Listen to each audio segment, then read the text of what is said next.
بسم اللہ الرحمن الرحیم۔ قل یا اہل الکتاب، زجر ہے جواب استہزاء بطریق موازنہ بین الطریقین۔ اس عبارت کو سمجھو، یہاں زجر بھی ہے اور ان کے استہزاء کا جواب ہے فریقین کے درمیان موازنہ کر کے اور تقابل کر کے۔ فرما دیجئے اے اہل کتاب، حل تنکمون، نہیں کیا نہیں تم عیب لگاتے منا، ہم سے، الا ان آمنا باللہ، مگر یہ کہ ہم ایمان لائے اللہ کے ساتھ، وما انزل الینا، اور وہ جو نازل کیا گیا ہماری طرف، وما انزل من قبلو، اور وہ جو نازل کیا گیا قبلو پہلے، وان اکثرکم، اور یہ کہ اکثر تمہارے، فاسقون، بے حکمیں۔ قل یا اہل الکتاب، فرما دیجئے اے اہل کتاب، حال تن کے مونا پر عبارتیں لکھی ہیں۔ ایک لکھا ہے انکم ہوول عیب والتان والانتقام ہوول انتصار۔ الماتریدی، یہ الماتریدی امام ابو منصور کی تفسیر کا حوالہ ہے کہ نکم کس کو کہتے ہیں بھائی؟ عیب کو اور تان کو۔ تو حل تن کے مونا، نہیں تان کرتے تم، نہیں عیب لگاتے تم ہم پر، الا ان آمنا الا الایمان باللہ ما انکم فاسقون۔ مدارک ہے، تمہیں ہم پر اور تو کوئی اعتراض نہیں ہے، عیب نہیں ڈھونڈ سکے ہمارا، اور کوئی ہماری تمہیں کمزوری اور تو نظر نہیں آئی، صرف ایک چیز ہے کہ ہم خالص موحد ہیں۔ سمجھے میری بات؟ اور کوئی عیب اور تان کا مقام نہیں، صرف تان اور عیب کس چیز پہ ہے؟ ان آمنا باللہ، ہم خالص موحد ہیں۔ اسی پر فرمایا اور تم خالص شیطان ہو۔ ما تنکمون منا، حل ما تنکمون منا، نہیں تم عیب لگاتے ہم پر، الا الایمان، مگر ایمان باللہ کا، ما انکم فاسقون، بوجود اس کے کہ تم فاسق ہو۔ اما نکمو، یہاں اس عبارت کا ذرا خیال کرنا، یہ عبارت میں نے تھوڑی سی لکھی جہاں پر ایک بحث ہے۔ بعض مفسرین نے یہاں پر روافض سے متاثر ہو کر، اہل تشیع سے متاثر ہو کر، ما نکمو من بنی امیہ،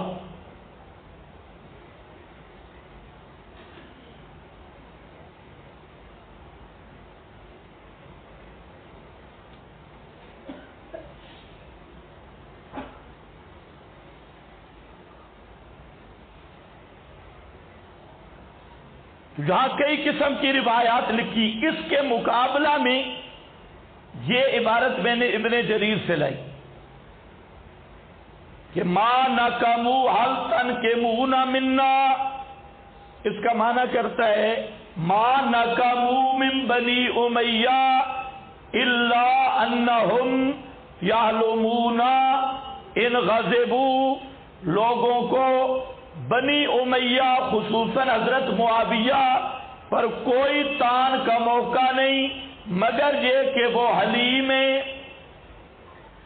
مگر وہ کیا ہے؟ حلم والے ہیں۔ یہ ابن جریر، وما تنکمون منا الا الایمان باللہ وما انزل بان اکثرکم فاسقون،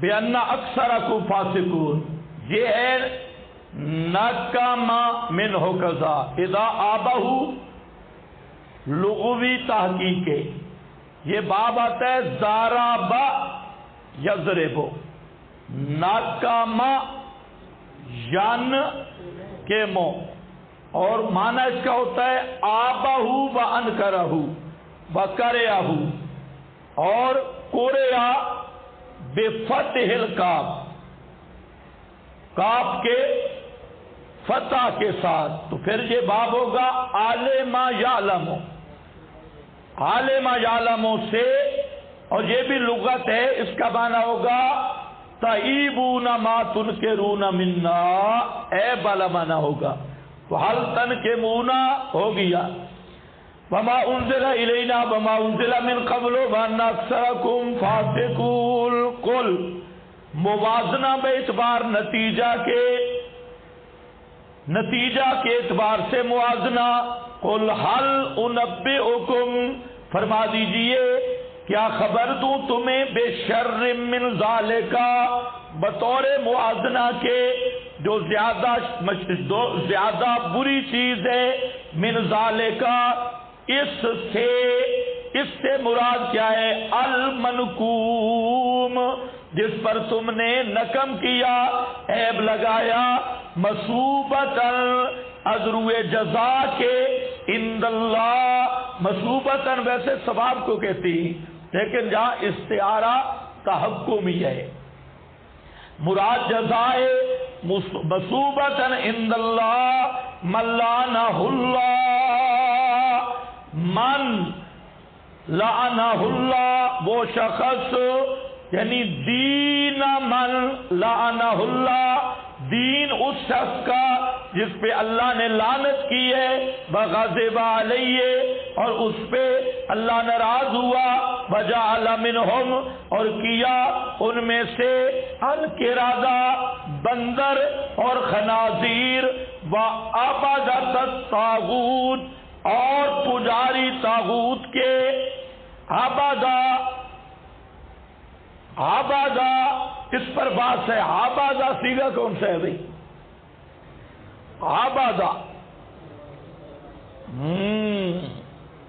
عبادہ یہ جمع مکسر کا سیگا ہے، تا مقدر ہے،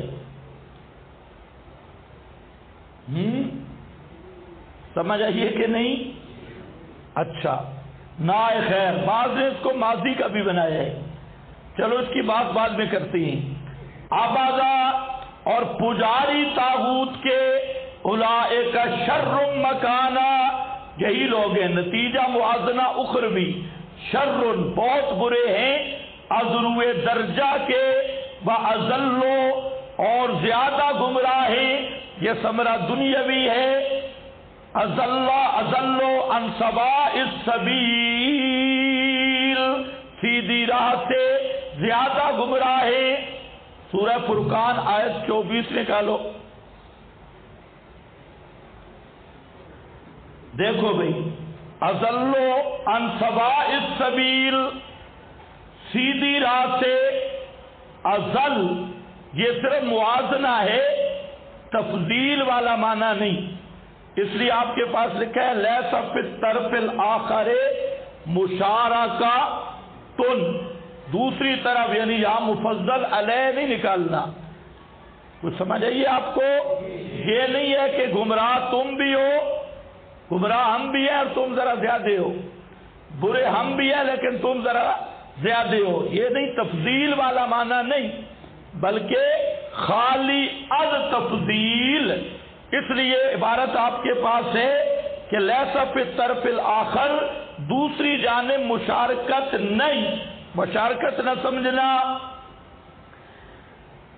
اضل عن سواء السبیل، اس آیت کے شان نزول میں تقریباً باتفاق المفسرین یہ واقعہ لکھا ہے کہ عیسائیوں نے اور یہودیوں نے، یہودی تھے، یہودیوں نے نبی کریم صلی اللہ علیہ وسلم سے پوچھا کہ آپ کا دین کیا ہے، آپ کہنا کیا چاہتی؟ تو آپ نے فرمایا میں اللہ پہ بھی ایمان رکھتا ہوں، پہلی کتابوں پر بھی اور قرآن پر بھی، اور پہلے انبیاء پر بھی، جن میں حضرت عیسیٰ بھی ہے۔ تو سارے یہودیوں نے جب حضرت عیسیٰ کا نام سنا تو بلڈ پریشر ہائی ہو گیا۔ انہوں نے کہا کہ تم دینکم شر الادیان، تمہارا دین سب سے برا دین ہے جس میں عیسیٰ کو تم نبی کہہ رہے ہو۔ یہودیوں نے کہا، تو اس پر اللہ تعالیٰ نے جواباً یہ ذکر کیا کہ قل هل انبئکم، تم کہتے ہو ہمارا دین برا ہے۔ سنو، اگر کوئی ریورنڈ والا ہوتا تو کہتا ہم سے کوئی غلطی ہوئی ہوگی۔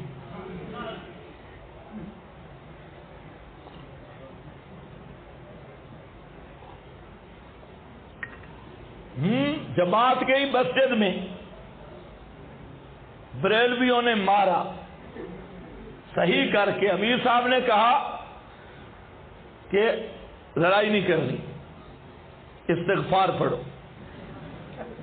انہوں نے پہلے ان کو مارا، یہ استغفار پڑھتے رہے، پھر بستر اٹھا کے باہر پھینکے، استغفار پڑھتے رہے، سامان باہر پھینکا، استغفار پڑھتے رہے، اور جب وہ پتیلا اٹھایا کعبے والا تو انہوں نے کہا جی اب جہاد فرض ہو گئی ہے، اب ہم امیر کی نہیں مانیں گے۔ تو کعبے والے پتیلے پر سارے لڑ پڑے۔ ہاں بھائی، بزرگوں سے سنا ہے الذمۃ علی من رمى، دیکھو تم کہتے ہو ہمارا دین برا ہے، قل فرما دیجئے هل انبئکم، کیا بتلاؤں نہیں تمہیں بشر من ذالک، جو زیادہ برا ہے اس سے، جو تمہارے خیال سے برا ہے اس سے بھی وہ برا ہے، جو تمہارے خیال میں برا ہے تمہارا دین اس سے بھی زیادہ برا ہے، سمجھو۔ اور بڑے اچھے دین والے تم وہی نہیں جن پر اللہ نے لعنت کی، حضرت داؤد کی زبان پر علی لسان داؤد، تم وہی نہیں جو باؤ بغضب من اللہ، جن پہ اللہ نے غضب کیا، تم وہی نہیں اور جن کے باپ دادا بندر بنا دیے گئے، اصحاب السبت، وہی بندر بنے، تم وہی متقی نہیں جن کو خنزیر بنایا گیا، تمہارے باپ دادا اکابر کو، اور طاغوت کے پجاریوں، طاغوت کی پوجا کرنے والوں، بتاؤ ہمارا دین برا ہے یا تمہارا دین برا ہے؟ اس کو کہتے ہیں اینٹ کا جواب پتھر سے۔ انہوں نے اتنی بات کی کہ تو اسوا دین تمہارا دین ہے، تو اس کا جواب اللہ نے دیا کہ ذرا اپنی بوتھی دیکھو اور شکل دیکھو، ہیں تم ہو کون، تمہارے شناختی کارڈ ہے کیا؟ تم وہی نہیں جن پہ خدا نے لعنت کی، تم وہی نہیں جن پہ خدا ناراض ہوا، تم وہی نہیں جن کے اکابر کو بندر بنایا گیا، تم وہی نہیں جن کے اکابر کو خنزیر بنایا گیا، تم وہی نہیں ہو شیطان کے پجاری ہو۔ کوئی سمجھ آئیے میری بات؟ اس کا معنی کیا ہے؟ اینٹ کا جواب پتھر سے۔ قرآن صوفیت سکھانے نہیں آیا، قرآن باغیرت اور مجاہد بنانے آئے۔ یہ بادشاہ کا کلام ہے، یہاں چونکہ چنانچہ گویا اگر مگر کے بھی کچھ بھی نہیں ہے۔ یہاں پر ایک سنو، دو سے جواب دو۔ قل هل انبئکم، فرما دیجئے کیا بتاؤں نہیں تمہیں میں بشر من ذالک، جو زیادہ برا ہے اس منکوم سے، برا ہے تمہارے خیال میں، منکوم الایمان باللہ، مصوبت الاجر ثواب اور جزا کے اللہ کے ہاں، من جہاں دین کا لفظ مقدر ہوگا مضاف، دین اس شخص کا جس پہ اللہ نے لعنت کی۔ اب وہ ساری آیات تلاش کر لینا، یہ ثمرہ مانوی اول ہے جس پہ اللہ نے یہود پہ لعنت کی، علی لسان داؤد، رحمت سے دور کیا۔ اور دوسرا ثمرہ مانوی غضب علیہ، اللہ نے ان پہ غضب کیا۔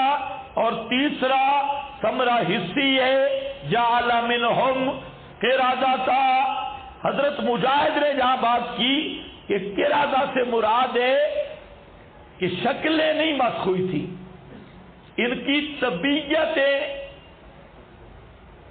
مسخ ہوئی تھی اور مسخ معنوی تھا، لیکن حضرت مجاہد کی یہ خطا فی التفسیر ہے۔ ایک جواب، لیکن میرے نزدیک اس کو خطا کہنا بھی ٹھیک نہیں، حضرت مجاہد کی یہ تعبیر ہے، اور یہ حصی مسخ کے خلاف نہیں۔ دو طریقے مسخ ہوتا ہے، یہ بہت ساری احادیث بھی ہے، ایک مسخ معنوی ہے، اور مسخ معنوی کیا ہے؟ طبیعت کا مسخ۔ بعض ایسے لوگ ہوتے ہیں کہ شکل انسانوں کی ہوتی ہے لیکن ان کا باطن خنزیر کا، سمجھے کہ نہیں؟ خصوصاً M L A, M P A, حکمران طبقہ اور بڑے لوگ، شکل تو وہ کارٹونوں والی ہوتی ہے لیکن اندر کیا ہوتے ہیں؟ خنزیر۔ خنزیر کی طبیعت میں بے غیرتی ہے، دیوسیت ہے، آپ نہیں دیکھیں گے خنزیر سے بڑا بے غیرت جانور دیوس ہے۔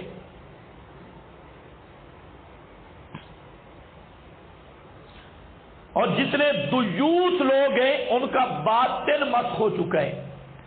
اسی طرح بعض لوگ ہوتے ہیں لالچی، 1 روپے کے پیچھے جان دیں گے۔ مشہور ہے ایک بزرگ نے لڈو خریدے، مٹھائی وہ جو گول ہوتی ہے تو اس میں ایک ٹنن آ گیا، وہ کالا ٹنن جو گندگی کو رہتا ہے، کیا بولتے ہیں اس کو؟ ہاں، تو وہ ٹنن آ گیا۔ اب اس نے دیکھا بھائی لڈو تو کھانے ہیں لیکن یہ بھی تلا ہے، اس پہ بھی پیسے لگے، تو جب اس ٹنن کو اس نے چک لگایا تو آواز آئی، اس نے کہا جب تل رہا تھا اس وقت نہیں سوچا۔ تو یہ لوگ ہوتے ہیں، ان کا اندر اور باطن مسخ ہوتا ہے کتے کی طرح، لالچ، ہر بات میں لالچ، باطن مسخ ہو چکا ہے۔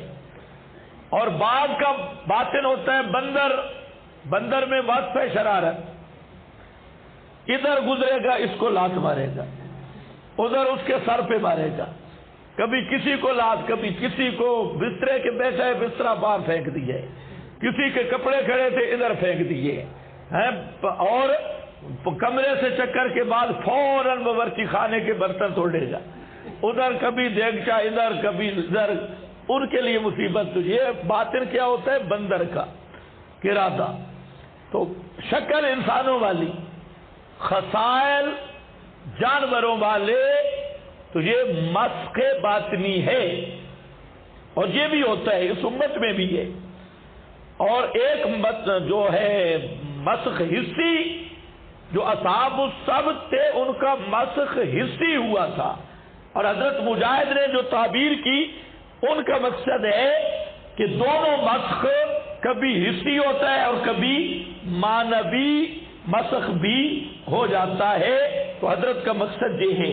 تو بہرحال یہودی یہ مسخ شدہ ہیں۔ آپ اگر شیعہ کو غور سے دیکھیں تو شیعہ کی شکل لگتی ہے وہ جو خنزیروں کے شکار والا کتا ہوتا ہے، کچی، یہ باچیں اس کی کچی ہوتی ہے، اور اس کتے کی بھی آپ کبھی دیکھیں، رافضی کو بھی اور اس کتے کو بھی دیکھیں تو اندر وہی کتا نظر آئے گا، اس کی باطن مسخ ہو گیا صحابہ کو بھونک بھونک کر، وہی کتے والی عادتیں۔ اور جو غیر مقلد ہیں، چلو یار کچھ نہیں کہتا، کچھ بیٹھے بھی ہیں، ناراض نہ ہو جائے، ہاں بھائی چلو سوچ کے بتانا بھائی ان میں کیا چیز مسخ ہوتی ہے۔ اولئک شر مکانا، یہی لوگ ہیں، یہ نتیجہ موازنہ اخروی ہے، شر مکانا یہ ثمرہ اخروی ہے، آخری نتیجہ مکانن کا معنی لکھا ہے درجہ میں، یہی لوگ ہیں بہت برے درجہ میں، وَأَضَلَّ اور زیادہ گمراہ ہے، ثمرہ دنیاویہ عن سواء السبیل